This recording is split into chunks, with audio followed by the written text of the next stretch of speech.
Gitumbok nga manghimuay o mga yuhay og armas sa lungsod sa Dakbayan sa Karkar nasikop.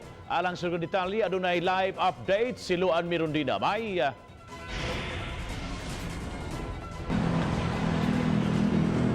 Bab, human sa pipila ka buwan nga pagtago-tago, hingpit na gayon nga nasikop ang 39 anyos nga kanhi security guard nga si Rizal Caime kinsa usab gitumbok nga manghimuay og mga yuhay og armas sa Dakbayan sa Karkar.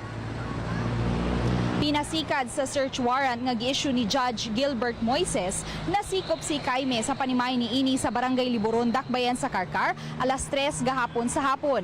Nakuha sa panimay sa suspitsado kining usa ka makina nga gingong gigamit niya sa pagpangayo og mga gubaong armas. Lakip sa nasakmit ang nagkariang matang sa armas ug usa ka improvised nga armas o di bomba. May nakuha usab nga usa ka granada.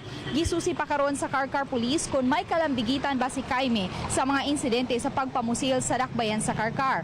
Apan hugtanon kining gihimakak ni Caime. Giangkon sa suspitsado nga mga yuhay siya og armas apan dili iya ang mga armas o granada nga giyong nakuha sa iyang posisyon.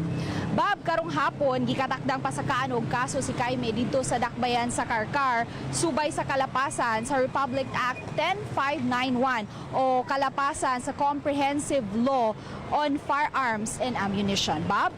thank you so much, May, sa imong live update.